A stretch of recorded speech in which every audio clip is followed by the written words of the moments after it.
नबी पाक सल्लल्लाहु अलैहि वसल्लम दूसरे बच्चों की तरह खेलते तो थे मगर बुतों के करीब कभी नहीं जाते थे। जब बाकी बच्चे बुतों के सामने खेलते, कभी उनकी पूजा की नकल करते तो आप खामोशी से अलग हट जाते। एक दिन बीबी आमिना रहमतुल्लाह अलैहा ने देखा कि कुछ बच्चे काबा के पास खेल रहे हैं और अपने नन्हे हाथों से बुतों को छू रहे हैं, लेकिन मोहम्मद सल्लल्लाहु अलैहि वसल्लम थोड़ी दूर खड़े आसमान की ओर देख रहे थे। बीबी आमिना रहमतुल्लाह अलैहा ने हैरानी से पूछा, बेटा मोहम्मद, तुम उनके साथ क्यों नहीं खेलते? हुजूर सल्लल्लाहु अलैहि वसल्लम ने मासूम अंदाज में जवाब दिया, अम्मा, ये तो पत्थर हैं, न ये सुनते हैं न देखते हैं, मुझे इनमें कुछ भी नजर नहीं आता। ये सुनकर बीबी आमिना रहमतुल्लाह अलैहा की आंखें नम हो गईं। उन्होंने बेटे को सीने से लगाया और उनके दिल में और पुख्ता यकीन बैठ गया कि यह बच्चा अल्लाह की तरफ से भेजी गई खास अमानत है।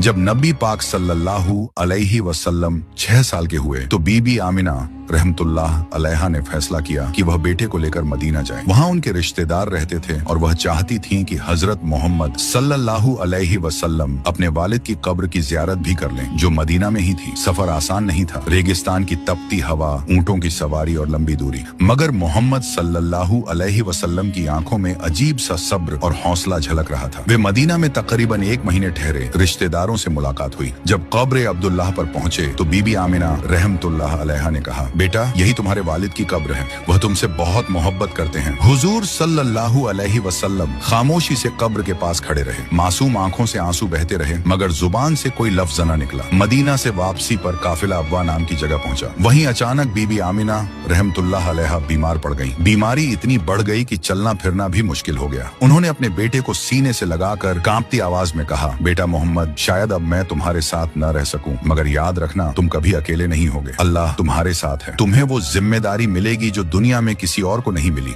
6 साल के हुजूर पाक सल्लल्लाहु अलैहि वसल्लम की आंखों से आंसू बह रहे थे, लेकिन चेहरा सुकून में डूबा हुआ था। कुछ ही देर बाद बीबी आमिना रहमतुल्लाह अलैहा की रूह जन्नत की ओर परवाज कर गई। हुजूर सल्लल्लाहु अलैहि वसल्लम की आंखों से आंसू थम नहीं रहे थे। काफिले वालों ने उन्हें वापस मक्का पहुंचाकर दादा हजरत अब्दुल मुत्तलिब के हवाले कर दिया। जब हजरत अब्दुल मुत्तलिब को पता चला कि बहू बीबी आमिना रहमतुल्लाह अलैहा भी दुनिया से रुखसत हो गई हैं, तो उनकी आंखें भी भर आईं। उन्होंने नन्हे मोहम्मद सल्लल्लाहु अलैहि वसल्लम को अपनी गोद में लिया और कहा, बेटा, यह तुम्हारे रब की आजमाइश है, इससे कभी घबराना मत। तुम्हारा दादा जिंदा है और मुझे यकीन है कि तुम्हारा रब हर लम्हा तुम्हारा सहारा बनेगा। इसके बाद हजरत अब्दुल मुत्तलिब ने मोहम्मद सल्लल्लाहु अलैहि वसल्लम को अपनी जान से भी ज्यादा चाहना शुरू कर दिया। आगे की कहानी के लिए पार्ट 7 जरूर देखें।